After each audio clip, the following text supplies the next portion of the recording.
Okay. इन्होंने जो हारेगा उस ओर लड़ूंगा, अपने शाम 84 अच्छा, में एक इस लाइन आती वजह है। से उनको हारे हाँ, का सहारा कहते इस हैं। करके ही हारे का सहारा कहा जाता है। हाँ। ऐसा है नहीं, बाबा तो सबका था, सबका है और सबका रहेगा। लेकिन होता क्या, जब ठाकुर की कृपा होने लगती है तो लोग कृपा को कृपा मानना नहीं चाहते फिर। मतलब आप भक्त भी हैं, आप भजन गायक भी हैं, तो आपके शब्दों में श्याम बाबा कौन है, आपके क्या अनुभव हैं? सांवरे का ये दर है बड़ा नामवर, सर झुकाए हुए बस चले आइए।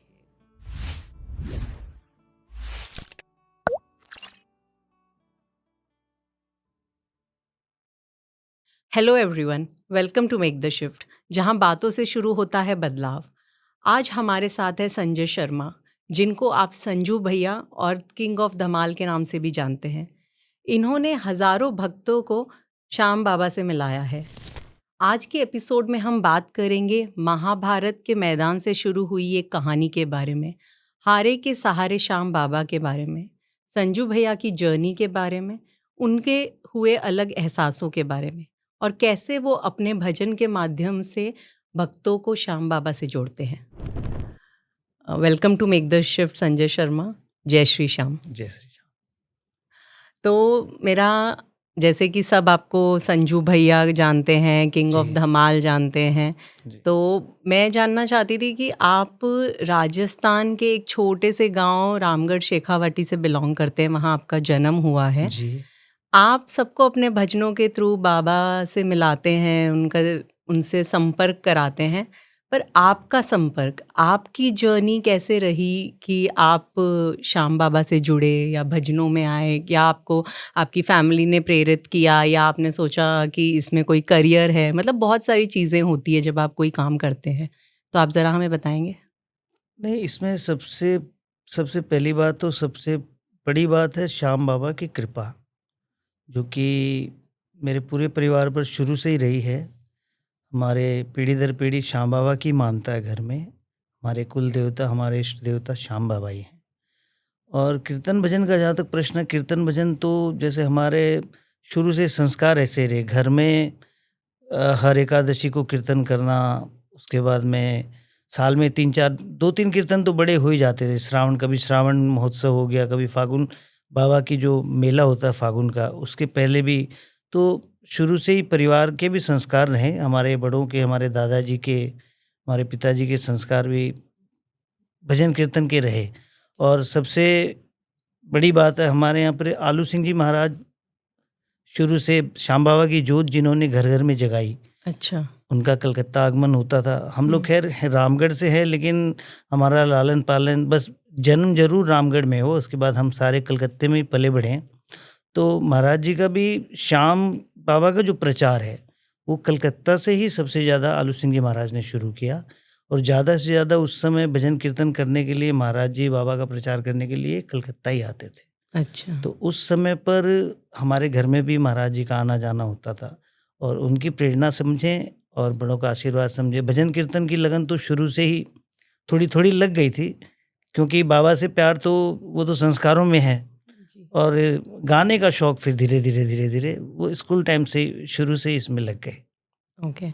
तो आपने जब ये, मतलब जब हमारे यहाँ पे ऐसे बोलते हैं कि जब भी कुछ आर्टिस्टिक होता है, जी कुछ जो कला से जुड़ा हुआ होता है, उसमें हर इंसान की एक स्ट्रगल होती है, क्योंकि जी ये रास्ता इतना आसान नहीं है, या तो मतलब इसीलिए शायद ज़्यादा लोग इसको लेते नहीं हैं, जी क्योंकि इसमें आपको फेम, पैसा, इन सब का थोड़ा संघर्ष होता है। जी। और बाकी जैसे आप कहते हैं कि बाबा की कृपा होती है, तो आपका ये नहीं, सफ़र कैसा रहा? एक्चुअल में क्या, शुरुआत में हम लोगों ने जिस समय इसमें भजन कीर्तन में हम लोगों ने जब करना शुरू किया, उस समय ठीक है, संस्कारों वाली बात, बहुत कम घरों में भजन कीर्तन होते थे। जो बाबा के मानने वाले हैं, ये जो बाबा के विशेष प्रेमी हैं, वो उनके घरों में कीर्तन होते थे। और जहाँ तक भजन गाने, तो भजन गायकी का सामाजिक स्तर उस समय कुछ भी नहीं था। अब तो जैसे अभी अभी पिछले सालों में जैसे इस 4 भजन गा के कोई भी सेलिब्रिटी बन जाता। अब समय समय का ये बदलाव है। इंटरनेट का मेरा पावर किसी है, का या जो मेरा किसी के ऊपर ये करने का नहीं है, हम्म, बट ये समय ऐसा बदलाव हुआ है कि अब भजन कीर्तन में माने हजारों लाखों नहीं करोड़ों लोग जुड़ गए। हुँ। और कम से कम अपने श्याम बाबा से तो इतने लोग जुड़े हैं, जितने जैसे जैसे प्रेमी बढ़ रहे हैं वैसे वैसे भजन गायक भी बढ़ रहे हैं, भजन कीर्तन भी बढ़ रहे हैं। न तो कार्यक्रमों का अंत है, न भजन गायकों की कमी है। और अभी पहले के माता पिता भी अपने बच्चों को इन सब कामों से रोकते थे। मैंने जो अनुभव लिया वो बता रहा हूँ, वो इसी रोकते थे। वजह से क्योंकि इसका कोई इसमें सामाजिक स्तर नहीं था। नहीं था लेकिन और अब समय बदल गया है। अब माता-पिता खुद अपने बच्चों को प्रोत्साहित करते हैं कि बेटा चलो भजन गाओ, और जी। विशेषकर श्याम बाबा के ही भजन गाओ, क्योंकि इसमें जितनी जल्दी आप आगे बढ़ सकते हैं। हुँ। और बाबा तो बैठा ही है हमारे जैसों की उँगली पकड़ने के लिए। नहीं, सही है। संजय जी, आप इतने मतलब आप भक्त भी हैं, आप भजन गायक भी हैं, तो आपके शब्दों में श्याम बाबा कौन हैं? आपके क्या अनुभव हैं? देखिए श्याम बाबा, सबसे बड़ी बात है श्याम बाबा आस्था और विश्वास की बात है। हुँ। दूसरी बात है श्याम बाबा महसूस करने की बात है। और जहाँ तक इतिहास अगर हम पूछें या आप पूछें, तो इतिहास तो जो बड़ों से सुनते आए, जो हमने सुना वही हम जानते हैं और वही हम मानते भी हैं। जी। एक छोटी सी कहानी है, महाभारत हुँ। युद्ध का जब प्रारंभ होने जा रहा था, होने ही वाला था, तो बर्बरीक जी हुए भीम जी के पौत्र, हुँ। घटोत्कच जी के पुत्र। और इन्होंने बचपन से ही कठोर तपस्या की और भगवान कृष्ण को इन्होंने अपना गुरु माना। भगवान ने इनको वरदान दिया, 3 बाण दिए और भगवान शिव से ये बाण प्राप्त किए इन्होंने। अच्छा। और जब महाभारत का युद्ध का प्रारंभ हुआ तो ये युद्ध के लिए, क्योंकि जो योद्धा होगा तो वो तो उसके लिए तो जैसे कोई खिलाड़ी है, क्रिकेट खिलाड़ी है, तो वो खेले ना खेले लेकिन उसका मैच उसको ज़ पता होना चाहिए कि ये मैच यहाँ हो रहा है, तो उसका इंटरेस्ट रहेगा उसमें। हुँ। तो उसी तरह बर्बरीक जी महाभारत के युद्ध में पहुँचे, और जबकि बल्कि वो इतने शक्तिशाली थे, 3 बाण जो उनको वरदान में प्राप्त हुए, उस तीनों में से एक बाण में इतनी शक्ति थी, वो अगर चाहते तो कौरव और पांडव दोनों की सेनाओं का नाश, सर्वनाश एक ही बाण से वो कर सकते थे। लेकिन उन्होंने अपनी माँ को वचन दिया। माँ के मन में ये था, क्योंकि पांडव कम थे, पांडव के पक्ष में सिर्फ भगवान कृष्ण थे। एक मातृ हृदय की बात है, वात्सल्य की बात हुँ। है। माँ को ऐसा लगता था कि शायद पांडव हार न जाएँ। हुँ। तो उन्होंने बर्बरीक जी से ये वरदान लिया, ये वचन लिया कि आप अगर युद्ध में जाओगे तो आप उसी तरफ से लड़ोगे जो हार रहा होगा। और इन्होंने माताजी को वचन दिया। तो जब भगवान कृष्ण को पता चला कि ये परीक्षा लेने के लिए पहुँचे बर्बरीक जी, तो भगवान ने एक पीपल के पेड़ को कहा इसके सारे पत्ते एक बाण से बीन के, उन्होंने बीन दिया। एक पत्ता भगवान ने अपने पैर चरणों के नीचे छुपा लिया, तो वो बाण आके भगवान के चरणों पे रुक गया। बर्बरीक जी ने कहा, भगवान आप चरणों को हटाए, अन्यथा ये आपके पैर में भी ये लग बाण जाएगा। लग जाएगा। तो भगवान को विश्वास हो गया ये बहादुर है, लेकिन अगर ये लड़ेगा तो ये अपनी माँ को वचन दे के आया, जिधर से जो हारेगा उसकी तरफ से, ऐसे तो युद्ध का फैसला ही नहीं हो पाएगा कभी। हाँ। अभी कभी कौरव हारेंगे, कभी पांडव हारेंगे। और अगर ये कौरव का हारना तो निश्चित था, भगवान जब पांडवों के साथ थे, तो भगवान को ये लगा कि शायद ये अगर कौरवों की तरफ से लड़ेगा तो पांडवों का जीतना मुश्किल हो जाएगा। हुँ। और धर्म की रक्षा के लिए भगवान ने बर्बरीक से शीश का दान मांगा, और बर्बरीक जी ने अपना शीश दान में दिया। लेकिन एक इच्छा प्रकट की साथ में कि ये महाभारत का युद्ध मैं देखना चाहता हूँ। तो भगवान ने उस शीश को अमर कर दिया, और 18 दिनों तक बर्बरीक जी ने युद्ध देखा। उसके बाद में जब युद्ध समाप्त हुआ, हुँ। तो पांडवों को ये गर्व होने लगा कि भाई अर्जुन कहते युद्ध हमारी वजह से जीता गया, भीम कहते हमारी वजह से जीता गया। राइट। तो भगवान ने कहा कि आप चलो, वो तो पूरा युद्ध देख रहा था, पूरे 18 दिन तक बर्बरीक जी ने युद्ध देखा।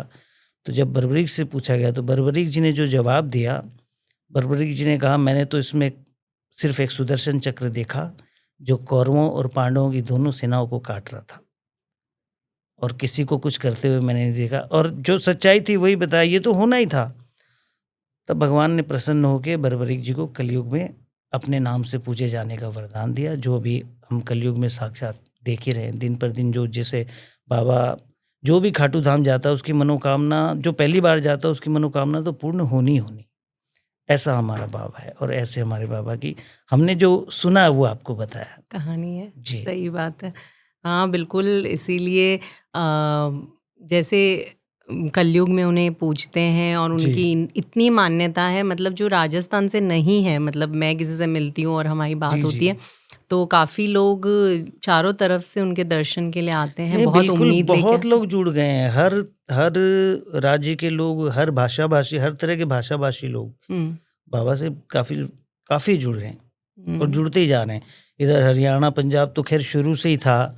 अब तो आप देखो बंगाल से भी लोग जुड़ रहे हैं, उड़ीसा से जुड़ रहे हैं अच्छा। और खाली अपने राजस्थानी प्रवासी नहीं, हुँ। बल्कि जो उड़िया भाषा-भाषी है, जो बंगाली भाषा-भाषी, जो बोलते प्योरली हैं, बंगाली लोग हाँ। हैं, वो लोग भी जुड़ रहे हैं। वो आस्था की खाटू बात जाते हैं, है। कीर्तन कराते हैं लोग। अच्छा। श्याम बाबा का कीर्तन मैंने कई बार देखा है, बंगाली लोग अपने घर में श्याम बाबा का कीर्तन करा रहे हैं। हुँ। तो ये कहीं न कहीं तो कुछ न कुछ करामात तो ज़रूर है। जी, बिल्कुल। जी। तो श्याम बाबा को हारे का सहारा भी कहते हैं। जी। तो ये क्यों है कि हारे का सहारा? मतलब भगवान तो सभी हैं और सभी। इसके पीछे वो सबसे बड़ी कहानी, वो वरदान वाली कहानी जुड़ी हुई है। ओके। इन्होंने जो हारेगा उस ओर लड़ूँगा, अपने श्याम 84 में अच्छा, एक इस लाइन आती वजह है। से उनको हारे का हाँ, सहारा कहते इस हैं। करके ही हारे का सहारा कहा जाता है। हाँ।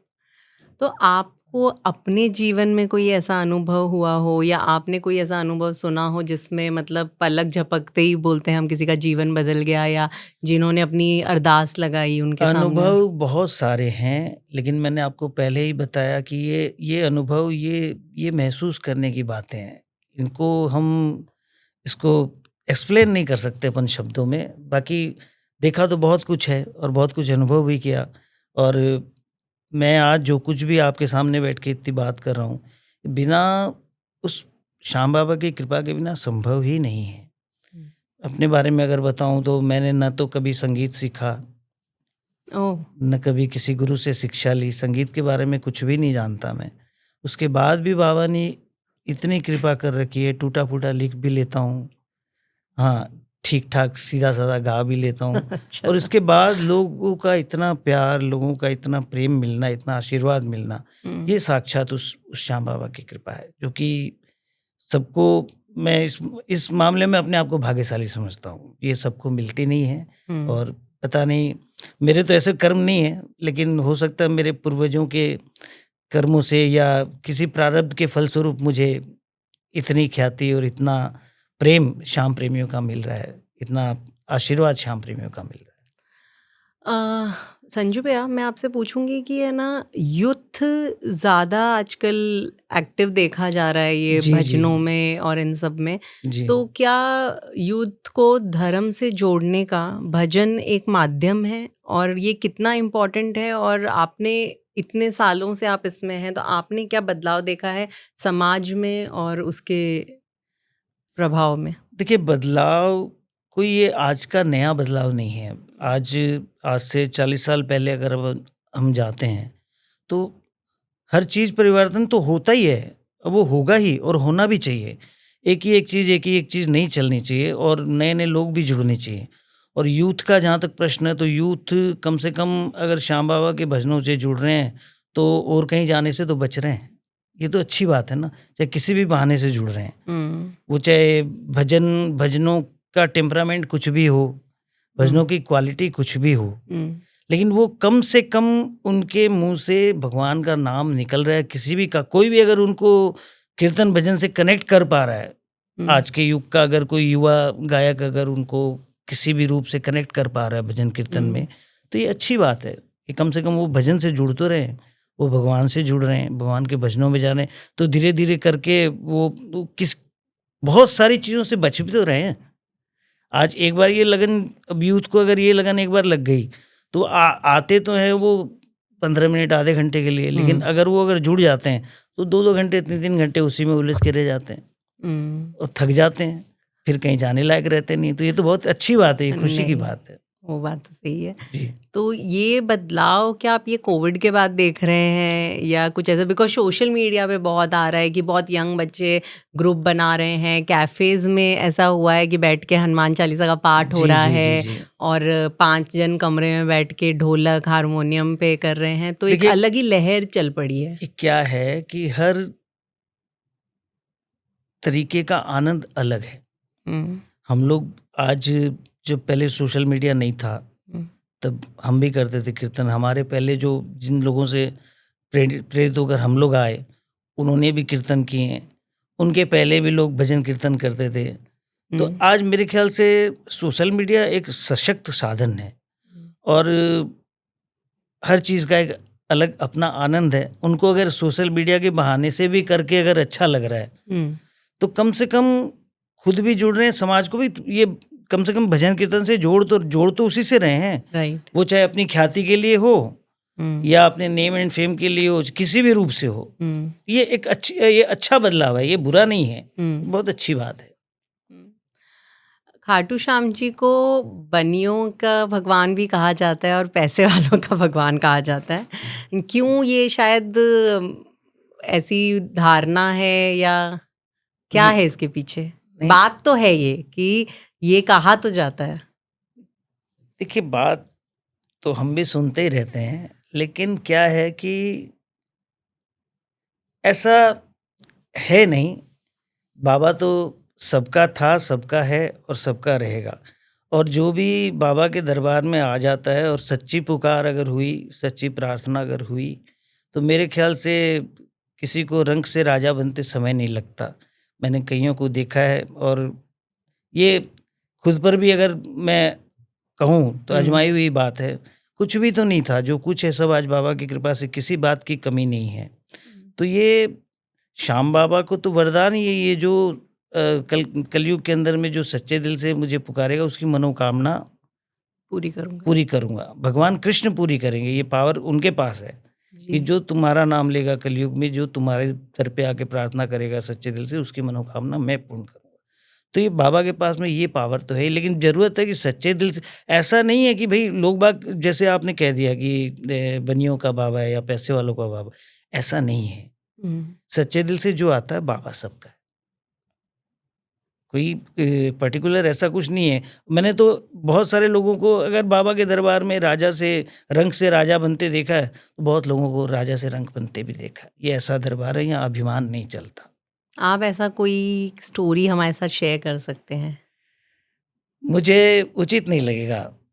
कर तो सकते हैं लेकिन मुझे उचित नहीं लगेगा। अनुभव है, स्टोरियाँ नहीं। हमें नाम तो लेने नहीं है, उम, आप तो हमें बता सकते हैं क्योंकि यहाँ बहुत मैंने हैं जो मैंने बहुत लोगों को देखा है अपने छोटे से जीवन में, जो कभी खाटू आते थे, तो सुबह शाम का ठिकाना नहीं होता था। हुँ, धीरे-धीरे बाबा ने कृपा करी। लेकिन होता क्या है, जब ठाकुर की कृपा होने लगती है तो लोग कृपा को कृपा मानना नहीं चाहते फिर। हुँ, फिर ये कहना चाहते हैं ये तो हम कर रहे हैं। हुँ, और जिस दिन से ये शुरू होता है हम कर रहे हैं, उस दिन से उनकी उल्टी गिनती शुरू हो जाती है। बहुतों को देखा है। हुँ। तो ये तो दरबार ऐसा ही है, बस सांवरे का ये दर है बड़ा नामवर, सर झुकाए हुए बस चले आइए। कुछ कहने की, कुछ करने की ज़रूरत नहीं। सही बोल रहे हैं आप एकदम। तो जो लोग खाटू नहीं गए हैं, जी। जिन्होंने जो अब तक उनके दर्शन नहीं कर पाए, उनके लिए आप वहाँ का माहौल कैसे व्यक्त करेंगे? नहीं, बहुत बढ़िया माहौल है, खाटू का तो कोई दिक्कत की बात नहीं है। जो नहीं गए हैं उन्हें जाना चाहिए, हुँ, कम से कम एक बार जाना चाहिए। और मैंने तो ऐसे-ऐसे लोग देखे हैं, आप विश्वास नहीं करोगे, आप कहानियों की बात करते हो, जिनका दूर-दूर तक श्याम बाबा से कोई लेना-देना नहीं। वो कभी न तो गए, न कभी जाना चाहते थे। हुँ, अब मान लो एक हमारा ग्रुप है, मान लो हम लोग जाते हैं हर 11 को जा रहे हैं या महीने में 1 बार जा रहे हैं हुँ, या 2 महीने में 1 बार जा रहे हैं। तो उनका संजोग से प्रोग्राम बन गया कि भई चलो, राजस्थान में उनको आना था, उनका कोई दूसरा काम था। हुँ, तो ग्रुप में जुड़ के आ गए वो। हुँ, ठीक है, ये एकदम बिल्कुल सच्ची बात बता रहा हूँ। हुँ, कलकत्ते के ही प्रेमी हैं, मैं नाम नहीं लूँगा, हुँ, आ गए, खाटू गए हम लोग। उनको जाना था फ़तेहपुर, तो बोले मैं एक काम करता हूँ फ़तेहपुर निकलता हूँ। हम लोगों को भी उनके साथ ही जाना था। हुँ, हमने मना किया, हमने कहा खाटू दर्शन करके चलते हैं, ले आए उनको हम। रेडी हुए मंदिर जाने के लिए, तो वो कह रहे हैं काम करो तुम लोग जाके आओ, मैं हुँ, यहीं हूँ। तो सब सारा ग्रुप साथ में था तो उनको धीरे-धीरे किसी तरह से उनको हाँ, कि तैयार चलो, कर लिया, चलो। सब जा रहे हैं, आप हाँ। भी चलो। तो वो जिसको कहते हैं कि अलटप्पू आ गए वो, ठीक है, क्योंकि हुँ, हमारे साथ आए थे बोल के वो आ गए, दर्शन किया, बाबा का दर्शन करके फिर बस जो अपने-अपने काम में लग गए, सब निकल गए, कलकत्ता पहुँच गए। 1 डेढ़ महीने बाद में उनका फ़ोन आया मेरे पास, बोले, "अरे! तुम तो शायद हर महीने जाते हो?" बोले, "हाँ भैया, जाते हैं।" बोले, "इस बार कब जाओगे? मैं भी चलूँगा।" उन्होंने जो बात बताई, अब आप देखो मैं बता रहा हूँ लेकिन ये सच सच है। हुँ, जिसका श्याम बाबा से कोई लेना-देना नहीं, उसने कुछ माँगा भी नहीं होगा, कुछ हुँ, कहा भी नहीं होगा, बिल्कुल। लेकिन उस बाबा को कहते हैं लगदातार। हुँ, तो आप तो नहीं देख रहे लेकिन वो सब देख रहा है। जो आदमी ये कह रहा है कि आप लोग मंदिर चले जाओ, उस आदमी को श्याम बाबा ने मजबूर कर दिया, वो अगले महीने से वो कंटिन्यू जा रहा है। उसका कोई बहुत पुराना पीढ़ी दर पीढ़ी केस चल रहा था कोई प्रॉपर्टी का। ओके। वो खाटू से वो ज़िंदगी में वो केस जीतने की संभावना नहीं थी। वो खाटू से अलटप्पू खाटू जाके आया, आने के बाद वो केस वो जीत गया और उसके अगले महीने से वो हर महीने जा रहा है। तो ये करामात तो जब होगी तभी दिखेगी ना, सही बात है। मतलब आप जिनने जो पहले कहा कि ये महसूस ये करने की महसूस बात करने करी की है, बात है। बिल्कुल। सही बात है। संजय भैया, जब हर इंसान के जीवन में मुश्किल घड़ी आती है, कभी हम कमज़ोर फ़ील करते हैं, कभी हम लो फ़ील करते हैं, इसका कभी कोई रीज़न भी नहीं होता। तो ऐसी स्थिति में जैसे आप तो सबका उत्साह बढ़ाते हैं अपने भजनों से, अपने ऑरा से, अपनी बातों से, लेकिन आप अपने मन को कैसे सँभालते हैं? देखिए सबसे बड़ी बात है भजन अपने आप में इसकी पूर्ति का साधन है। भजन किया ही इसलिए जाता है कि आपको मनोबल मिले, आपको आत्मबल मिले। हुँ, आत्मबल मिल जाएगा फिर न तू घबराएगा, दूर हो मंजिल भले ही रास्ता मिल जाएगा। भटके क्यों दर बदर कर भरोसा शाम पर। तो भरोसा हम लोग कलयुग के इंसान है ना, तो ये तो दुख सुख तो जीवन में लगा रहता है हुँ, और कभी भी, लेकिन ये भजन और कीर्तन से आत्मबल मिलता है, संबल मिलता है। हुँ, मैं ये नहीं कहूँगा कि भई लोग बड़े-बड़े चमत्कारों की बात कहते हैं, फिर आप कहोगे मैं लोगों पे नहीं जा रहा हूँ मैं अपनी बात कहना चाह रहा हूँ इसलिए कह रहा हूँ हुँ, कि चमत्कार हो ना हो, लेकिन आप जिस स्थिति में आप घिरे हो, आपको कम से कम इतना आत्मबल, इतना संबल ज़रूर मिल जाएगा कि आप उस स्थिति को आराम से पार कर लोगे। ये प्रभु कृपा नहीं तो आप एक तो विचलित, हम लोग कलयुग के इंसान हैं, विचलित बहुत जल्दी होते जी। हैं।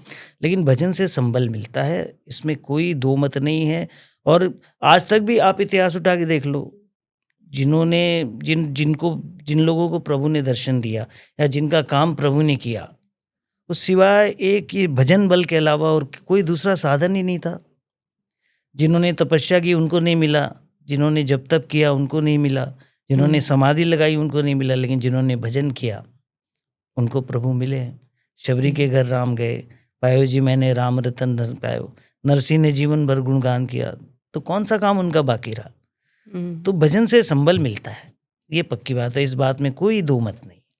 नहीं, जब आप ये बात कह रहे हैं तो जैसे मॉडर्न प्रॉब्लम्स की हम बात करते हैं, जी, जो आजकल के बच्चे, अब सही कह रहे हैं कि उससे बल मिलता है शायद। क्योंकि अब आप देखेंगे तो एक जगह स्पिरिचुअलिटी वर्ड बहुत चलता जी, है। उनके जी, तरीके अलग-अलग हो गए हैं। जी, थेरेपी की तरी से लोग जाते तो उसी तरफ हैं कि मन की जी, शांति और जी, हमारे प्रॉब्लम्स के समाधान। जी, पर ये जो एंजाइटी, डिप्रेशन और ये सब चीज़ें हम पहले नहीं सुना करते थे। पहले जी। भी समस्याएँ होती थी, ये होती थी, तो इससे भी रिलेटेड कुछ पहले सोशल मीडिया नहीं था। अ, लेकिन सोशल मीडिया के बहुत फ़ायदे भी हैं कि जितने हम कहाँ से कोई मतलब हमें ही लोग, जैसे हमने कुछ टॉपिक पे बातें की है तो वहाँ से कितने लोग हैं जिन्हें कुछ पता नहीं है, वो आगे हमें कांटेक्ट करते हैं कि अरे भाई हमें, जैसे हमने ऑटिज्म पे किया था या ऐसे किया था, तो बोलते हैं, हम उनसे कैसे कांटेक्ट कर सकते हैं, सस्टेनेबिलिटी पे किया, तो वो है ही। लेकिन समस्याएं जहाँ हैं वहाँ हैं, पर इनके समाधान हमें ढूँढने पड़ेंगे। जैसे आप कहते हो कि जो है वो है, लेकिन तो ये भक्ति भजन क्या इस तरफ भी युवाओं को हेल्प करता है? देखिए, जैसे स्कूल में पढ़ाई की क्लासेस होती है ना, हुँ, पहले नर्सरी, हुँ, उसके बाद में अपन 1 पे आते हैं, 2 में आते हैं, 3 में आते हैं। वैसे ही देखिए, सीधे-सीधे साफ शब्दों में तुलसीदास जी ने कहा है, कलयुग केवल नाम आधारा, सुमिर सुमिर नर उतरे पारा। उसके बाद रहा सवाल स्पिरिचुअलिटी या फिर मेडिटेशन, योगा, ये जो चीज़ें हैं, ये सारी ये ऊपर की क्लासें हैं। ओके। राइट। ऊपर की क्लास में आप तब जा पाओगे जब आप नर्सरी पास करके निकलोगे, और अगर नर्सरी बिना पास किए अगर आप 5-6 में चले जाओगे तो आप टिक नहीं सकते वहाँ। हम्म, इसलिए ये भजन तो सबसे सीधा माध्यम, मैं इसलिए कह रहा हूँ, ये सबसे सरल है, सबसे ईज़ी अवेलेबल है। अभी आज के समय में तो भजन से ज़्यादा ईज़ी अवेलेबल कुछ है ही नहीं। आप एक फ़ोन रखे हो अपने पास में, आप जो चाहो वो सुनो ना भई। हम्म, आप जिसको सुन के कनेक्ट हो सकते हो, आप उसी को सुन लो। जी। तो ये चीज़ें हैं कि भई धीरे-धीरे क्लासेस धीरे-धीरे बढ़ती है ना।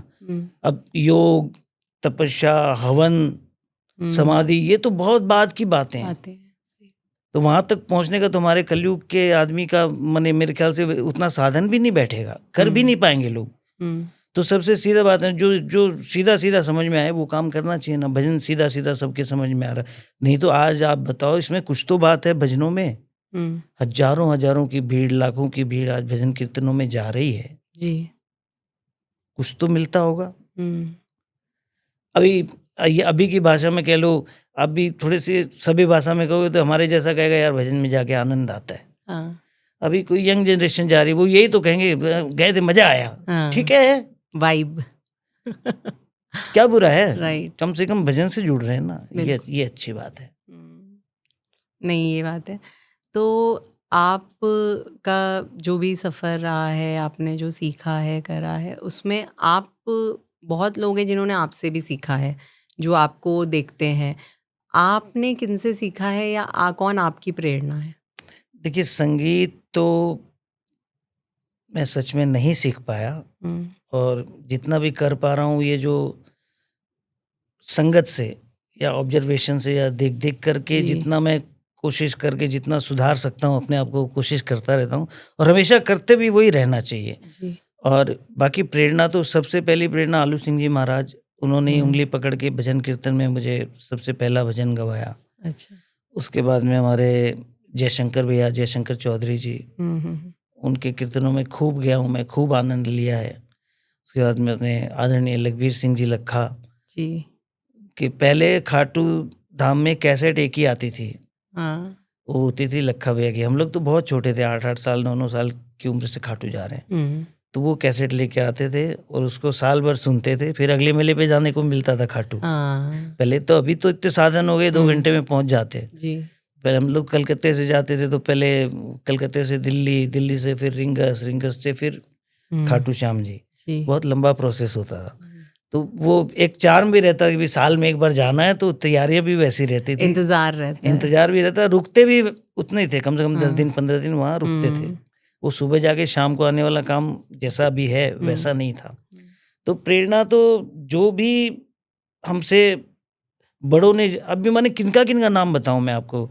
आदरणीय मातृदत्त जी, अच्छा। श्याम सुंदर जी शर्मा, हुँ, आदरणीय गुरुदेव शिवचरण जी, हुँ। हज़ारों भजन उनके लिखे हुए आज भी हम लोग गाते हैं। उसके बाद अपने आदरणीय नंदू जी, अच्छा। हज़ारों भजन, ये इनके कुछ भजन तो मैं हमेशा गाता हूँ कीर्तनों में, और मुझे बहुत प्रिय है। और वास्तव में बाबा की विशेष कृपा इन लोगों पे रही, जो इन्होंने ऐसी विरासत हमको दी, हुँ, जो हमको अच्छी प्रेरणा मिल सके, हमें कुछ अच्छा मिले। तो ये अगर बाबा की कृपा इन लोगों पर नहीं होती, तो शायद हमें भी ऐसा, इनका मार्गदर्शन जो मिला, जी। भाई सही रास्ते पे चलने के लिए तो प्रेरणा चाहिए। बिल्कुल। तो इन लोगों ने जो सेवा बाबा की है, जो भजन कीर्तन बाबा का किया है, तो और मैं तो अपने आप को इतना सौभाग्यशाली समझता हूँ कि मुझे एक अपने, जितने नाम हम श्याम जगत में भजनों के माध्यम से सुनते हैं, हुँ, उनमें सिर्फ एक श्याम बहादुर जी ही हैं जिनका मुझे दर्शन नहीं हो पाया। उसके अलावा आलू सिंह जी महाराज, काशीराम जी गुरु जी, शिवचरण जी, अपने जयशंकर भैया, मातृदत्त जी, श्याम सुंदर जी, उसके बाद अपने बाबूलाल जी शर्मा खाटू वाले। अच्छा। तो ये जितने भी आदरणीय बिन्नू जी ने हजारों भजन, इतने सुंदर सुंदर भजन लिखे हैं। तो ये सारे प्रेरणा तो लेने वाला चाहिए। राइट। अब जिनको ये समझ में आ जाए कि हम जो कर रहे हैं वही सही है, तो फिर ठीक है, सही है। बट अपने को तो सबसे कुछ ना कुछ सीखने को मिला, और ये हमारे बड़े गुणीजन हैं, गुरुजन हैं, हम्म, तो इनके चरणों में हमेशा प्रणाम है। और बाबा से यही प्रार्थना करता हूँ, इन सबकी प्रेरणा हमेशा जीवन में यूं ही बनी रहे, बनी जब तक जीवन रहे इन सबसे प्रेरणा मिलती रहे। बहुत सुंदर। जैसे कि आप भजन लिखते भी हैं, आप जी सिर्फ भजन गाते नहीं हैं, भजन लिखते भी हैं। तो हमेशा हम जब क्रिएटिव राइटर्स इन लोगों का सुनते हैं बातें, तब जी ऐसे होता है कि मैं पहाड़ों में चला गया, मैं एकांत में बैठा था, मैं मंदिर के प्रेमाइसेस में। तो आपका क्या प्रोसेस है? आप जब लिखते हैं तो आप ऐसे, लोग बैठे हुए हैं, आपके मन में विचार आया, आपने लिख दिया, कि आपका भी कोई प्रोसेस है? नहीं, इतनी ज़्यादा कृपा तो मेरे पे नहीं है, लेकिन ये ज़रूर है कि आप जब कुछ लिखते हो तो ये विचारों को आप शब्दों में पिरोते हो। हम्म, जो विचार, अच्छा, विचार एक ऐसी चीज़ है, जब तक आप का मस्तिष्क, जब तक आप शुद्ध सात्विक न हो, हम्म, आध्यात्मिक विचारों की बात कर रहा हूँ मैं, हम्म, तो वो कभी, माने, मैं तो अपना अनुभव बता सकता हूँ, 4-6 महीने में कभी ऐसा क्षण आता है, तो बाबा कोई प्रेरणा या कोई कृपा, ऐसा विचार दिमाग में भेज देते हैं। हम्म, बस कोशिश करता हूँ उसको पकड़ लूँ, उसको पकड़ के शब्दों में पिरो के, मान लो एक लाइन लिख भी दी, तो वो तो उसकी कृपा पे डिपेंड करता है कि अगर मानो उसको देना होगा, तो कभी कभी तो ऐसा भी हुआ कि भाई 5-10 मिनट में ही हमने भजन पूरा कंप्लीट कर लिया। और कभी कभी ऐसा भी, आज भी है ऐसा, कि कई भजन ऐसे हैं जो मैंने एक मुखड़ा लिख करके, एक अंतरा लिख करके रखा हुआ, वो फिर 4 महीने बाद में कोई दूसरी लाइन आती है, फिर 2 महीने बाद, अच्छा। तो ऐसा भी होता है।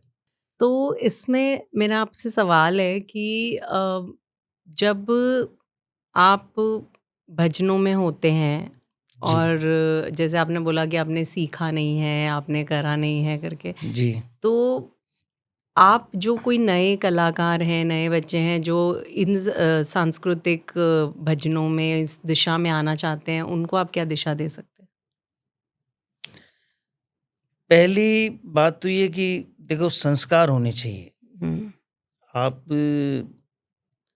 गीत, गजल, गाना और भजन, इन सब का की अपनी अपनी पहचान है। हम्म, ये सब चीज़ें अपने अपने अपने अपने आप में अलग हैं। हम्म, लेकिन अगर आप भजन गाओ, तो भजन को भजन की तरह गाओ, भजन को भजन में जुड़ के गाओ, तो आपको आनंद भी आएगा, और आप कनेक्ट भी होंगे, आपको सुनने वालों को भी आनंद आएगा।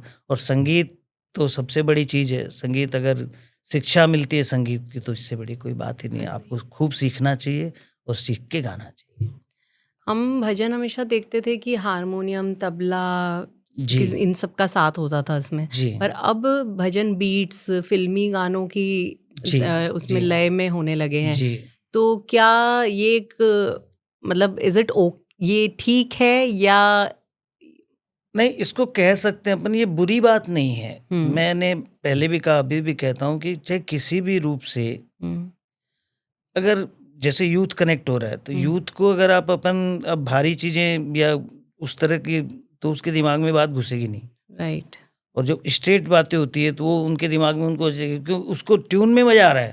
लेकिन हम्म, ट्यून के साथ वो नाम जब भगवान का जुड़ जाता है, तो किसी भी बहाने से कम भगवान का नाम निकलता है ना। तो बिल्कुल ये बिल्कुल। बुरा नहीं है, हम्म, बट अब बाकी अपनी अपनी समझ की बात है कि भाई, अब इसका कोई पैरामीटर तो है नहीं। हम्म, किसी को कैसा संगीत पसंद है, किसी को कैसा संगीत पसंद है, किसी को कैसा, अपने अपने लेवल से सुनने का भी लेवल होता है। राइट। हम्म, सुनने वाले भी अपने अपने लेवल से चीज़ें सुनते हैं। तो जिनको इसमें आनंद आ रहा है, वो सुने, क्या तकलीफ कहाँ है इसमें? नहीं नहीं, तकलीफ नहीं है। मैं तो आपसे ये पूछ रही थी कि जैसे ये अपने कल्चर का एक बहुत बड़ा पार्ट है, ये जी भी चीज़ होती है। जैसे आप देश विदेश जाते हैं, जी तो वहाँ और यहाँ हम्म आप क्या डिफरेंस देखते हैं, भक्तों में या भजन प्रेमियों में? नहीं, वहाँ इंडिया के बाहर क्या है कि वहाँ ज़्यादा ज़्यादा कनेक्ट होते हैं लोग, इसलिए कनेक्ट होते हैं कि हम्म, वहाँ उनको भजन कीर्तन कम मिलता है। राइट। इसलिए वो क्या वो मान लो साल में 1 या 2 कीर्तन जो भी बड़े कीर्तन वहाँ हम्म, होते हैं, हम्म, तो उसमें अगर इंडिया से कोई जा रहा है, जा रहा है। प्रस्तुत करने जा रहा है या इंडिया से कोई श्याम प्रेमी लोग जा रहे हैं, तो वो ज़्यादा कनेक्ट होते हैं और ज़्यादा मान-सम्मान भी बहुत ज़्यादा देते हैं। हम्म, बाकी तो इंडिया में तो ख़ैर भरे ही पड़े हैं चारों तरफ, हम्म, तो ये डिफ़रेंस है बाहर में और अपने इंडिया में। राइट, पर वहाँ पे भी उतना ही प्रेम है और बिल्कुल, उतना ही बिल्कुल। है। बिल्कुल, बिल्कुल। हम्म, और आपने जैसे बात करी फागुन की और ग्यारस की, तो इसका क्या इम्पोर्टेंस है श्यामा? मतलब जो आपको देख रहे हैं, सुन रहे हैं, वो हर कोई तो नहीं जानता है इसकी हिस्ट्री के बारे में या इस दिन के इम्पोर्टेंस के बारे में, तो आप ज़रा उसके बारे में बताइए। देखिए, हमने तो शुरू से यही सुना है कि फागुन में श्याम बाबा का मेला होता है हम्म, और मेले पे जी अच्छा, एक कार्तिक में अपन लोग जो श्याम बाबा का जन्मदिन, इसके बारे में हम लोग भी भई बचपन से जन्मदिन सुनते आए, जी। तो वही समझते थे। लेकिन गुणी लोगों से जब पता चला, आदरणीय मोहनदास जी महाराज अपने खाटू श्याम जी से, हम्म, आलू सिंह जी के पौत्र हैं वो, अच्छा। उनसे कभी मेरी बातचीत हुई, उन्होंने बताया, बोले बेटा जन्मदिन तो कोई श्याम बाबा का जानता ही नहीं है। ये तो क्या है, ये मंदिर स्थापना दिवस है। हम्म, जो श्याम बाबा को की स्थापना श्याम मंदिर में हुई थी। करी गई, उसके उपलक्ष्य में ये कार्तिक एकादशी रहती है और अच्छा। फागुन में बाबा का मेला रहता है। हमने तो हम्म, यही शुरू से यही सुने हैं और ये हम्म, बस अपने इसी में आनंदित हैं। हम्म। तो अगर किसी को श्याम बाबा के दर्शन करने जाना है, जी, तो उन्हें क्या चीज़ों का ध्यान रखना चाहिए? श्याम बाबा का दर्शन करने जाने वहाँ के कोई लिए वीआईपी वो होता है या कैसे होता है? कितना मुश्किल है या कितना नहीं, आसान है? कुछ मुश्किल कुछ भी नहीं है। आप अपनी आस्था और अपनी शुद्धता से जाएँ और हुँ, प्रेम से जाकर बाबा का दर्शन करें। वहाँ न ऐसा कोई, ना तो कोई वीआईपी सिस्टम है और ना किसी, अब भीड़ का तो देखो, भीड़ का तो वो छोटा-सा गाँव है खाटू। जी। अब उसमें जब लाखों की भीड़ होगी तो थोड़ी बहुत तो वो कष्ट आदमी को उठाना ही पड़ता है। बाकी और वैसा और कोई सिस्टम नहीं है। और मतलब वहाँ बाकी मंदिरों की तरह टिकट लेना या ना, इतना अभी अभी डोनेशन अभी या तक नहीं, अभी तक ऐसा कोई सिस्टम कोई नहीं। सिस्टम नहीं, नहीं है? नहीं। ओके। थैंक यू संजू भैया, आपने बहुत डीपली हमें श्याम बाबा के बारे में एक इतनी सुंदर आपकी जो जर्नी रही है एक गायक की, जी, एक जी। श्याम बाबा के सेवक की, उसके बारे में हमसे बात करी। अब मेरा एक रिक्वेस्ट रहेगा आपसे, क्या आप भजन की आपकी 2 लाइन हमारे लिए करके? ज़रूर, ज़रूर, ज़रूर। हुँ, सांवरे का ये दर है बड़ा नामवर, सर झुकाए हुए बस चले आइए, पड़ गई गर नजर जाइएगा संवर, सर झुकाए हुए बस चले आइए। जय श्री श्याम। जैसे थैंक यू इस एपिसोड को एंड तक देखने के लिए। आपके लिए ऐसे ही इंटरेस्टिंग गेस्ट हम लाते रहेंगे। Do not forget to like, share and subscribe our channel.